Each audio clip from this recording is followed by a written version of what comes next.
Ang nirereklamo ninyo ay, ay isang group of companies po na Compares. Ang pangalan? Compares Group of Companies. Ni? Christian Mides Bautista. Okay. Paano nyo po nakilala ito? Through agent po, may mga agent po sila. May mga agent sila? Yes. Okay.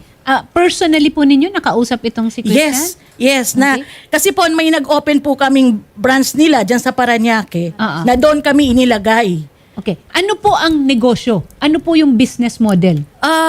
Ano po, mga lechong manok, ano pa yun? Parang baliwag style Parang pa ba? baliwag So po. food, Yes, pagkain, ito. food po. Okay. So ibig sabihin, pinag-invest kayo. Yes, mga OFW po halos. Okay. Ito po yung mga list ng mga OFW. Kung sino yung mga Yes. OFW. Tapos, ang inalok sa inyo ay business. Co-ownership. negosyo. Co-ownership ng isang Hindi branch. franchise, ha? Hindi po. Hindi. May mga franchiser, may mga, doon lang po kami sa co-ownership. Co-ownership. Kasi yun lang po ang kaya naming mga OFW. Ito bang Compares Group of Companies ay rehistrado sa Securities and Exchange Commission? Na-check ba ninyo ito bago kayo Yes po. May mga ano naman sila. may documentation? Yes, may Merong mga business permit, Yes, to operate, may yes, mayor's permit, yes. ganyan-ganyan.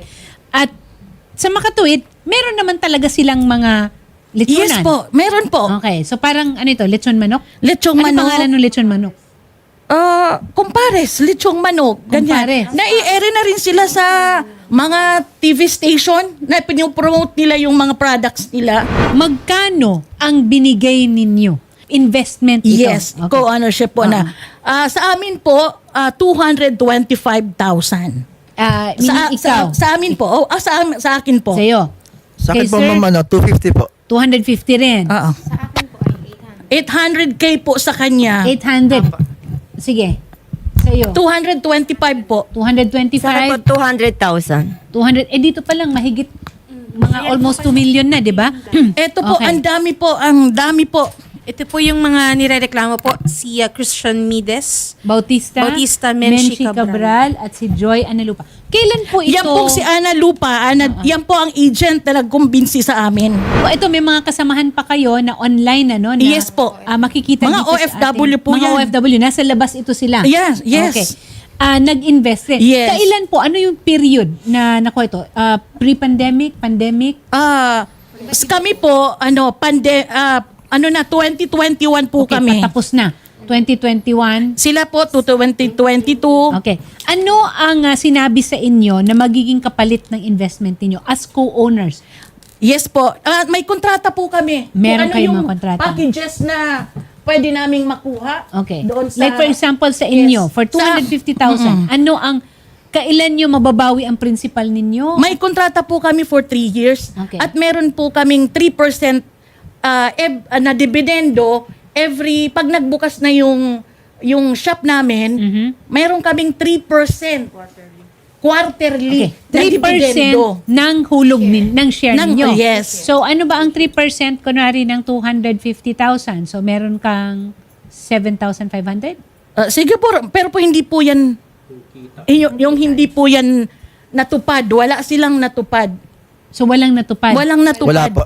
Yung bang pagbigay ninyo ng pera, one time, big time? Or Yes po, one time. 100? One time po. Yung 800 mo, one time. Dahil ibig sabihin, depende doon sa package Yes. na bibilhin mo.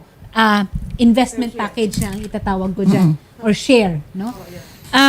Ano ang kapalit doon sa kasulatan? Wala, yun lang. Yun lang po. Co-ownership, Nag-check yung Yun bang pera binigay ninyo as cash? Dineposito ninyo? Or nag-issue kayo ng cheque? Deposit po. Deposit. Was it to a company account or to a personal account? Company account po. Company account. So, ito talagang meron siyang negosyo. Yeah. dapat. Yes, nag-issue nung nag-iingay na kami kasi wala nga kaming halos magti 3 years na walang nangyayari. Ang sinasabi lang sa amin puro apology letter, Walang naitayo na mga bagong outlet. sa iba po walang naitayo. Kami dati dapat Alabang branch. Ipinasa kami doon sa A Santos branch. Wala din. Na ang sabi, meron po, may nakatayo. Pero hindi sa inyo yon. Sabi ko ownership daw kami doon. So nag-isang beses nagbigay sila ng dividendo nung nag-iingay na kami. Pero nung mga sumunod na wala na naman, nag-ingay na naman kami, sinabi nalulugi. So nireprogram po kami na tinatawag nila. Ito yung kasulatan. Nag-inisyuhan kami ng cheque at fixed dividendo na. Hinintay namin Hindi kaya 1 ito year. parang Ponzi scheme. Ito, Yan po, Shari, yan po na, ang sinasabi ko sa kumbaga, kanila. Pera ninyo, mag-aantay na merong iba na naman Mag-i-invest, na yes po. mag-i-invest. Tapos bigyan lang kayo ng konting dividendo. Hanggang ngayon Okay, po, ma'am. kausapin na natin si Attorney Jerome Bomediano, ang Chief ng Anti-Organized and Transnational Crime Division ng NBI. Kaya po natin na-involve itong transnational crime dahil po sa mga OFW ng mga biktima.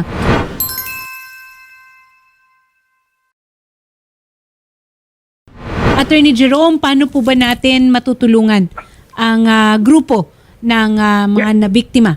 Yes, good afternoon po, ma'am. Yes. Ano lang po, ma'am, papuntahin nyo lang po sa amin. Sila, Okay. ma'am, tapos dalhin yung mga documents nila, pati yung kung may mga conversation sila, Yes. pa-screenshot na lang, tapos dalhin sa amin, ma'am. Okay. Attorney Jerome, ang karamihan po dito ay wala pa kasi mga OFWs, they're online. But willing naman Yes, po, ma'am. okay lang naman po, siguro kung Zoom or they will send their own affidavits or salaysay. Pwede po yun, ano? Yes, ma'am. Pagpadala lang silang representative dito, ma'am, sa So, kayo na amin yun. para mabigyan namin ng instruction kung anong gagawin, ma'am. Okay. Sasamahan po kayo ng Wanted sa Radyo. Yes, Shari? ma'am. Yes po. Ganun Sige na po, lang po, ma'am. Maraming salamat po, Attorney Jerome Bomediano. Kakausapin po kayo ng Yes po, staff po namin, Attorney. Mga ma'am and sir, ganito po ang gagawin natin. Medyo nakulangan lang po tayo sa oras. Pero ang gagawin po natin is sasamahan na po namin kayo sa tanggapan po ni Attorney Bomediano. Kasama na rin po yung mga complaint po ng mga kasama po nating OFW. No? Ipapa-assistihan po namin kayo para doon po natin mailatag lahat ng ano Oo. po natin. Dalhin niyo po yung lahat ng documentation and then if pwede ninyong i-screenshot whatever conversations and then kayo po personally kung kaya ninyo na maggumawa ng parang write-up lang yung sa sarili ninyong experience para madali po ninyong maalala kailan ninyo dineposito, magkano, ano yung pinramis Ito pong mga bouncing checks nila. Yes, dalhin po natin Itong yun. mga issue nila sa Yes. amin. Oo. Evidence din Yes. ito na Yes po. Dadalhin po natin yan, dadalhin ma'am. natin yan. Opo. Kaya Ma'am, po, pwedeng magtanong, pwede ba naming mabawi ang mga pera namin dito? Hindi ko po masasagot yan. hindi pa po namin ma-sure, ma'am. Pero, ayun Kasi- nga po, gaya... Pero ito lang po, okay lang po na awareness na masasabi. Yes. Kasi marami pong Yes. i-invest pa sa kanila. Sige, ma'am, go Ito ahead. po. Oo. Open sila ng mga branches at nag-aano sila ng mga ads, mga nag-a-ads pa sila kung ano-ano pang mga ginagawa nilang Yes. mga promotions. Pero walang naibabalik sa amin. Sana naman maawa ka, Christian Bautista. Pinaghirapan yan. Pinaghirapan namin to. Maawa ka. At ito pa isa pa, ma'am. Itong Menchi Cambral at EMS, pumunta kami sa opisina nila. Nagpanggap na hindi daw siya, pero siya pala yun. Panluloko talaga ang ginagawa sa amin. talaga. Sila pala yung kaharap namin. Pero sinasabi niya, sabi ko, pwede bang makausap kung sino dito? Si Ma'am Menchi Cabral. Wala po. Si EMS po. Pero siya pala Okay. yun.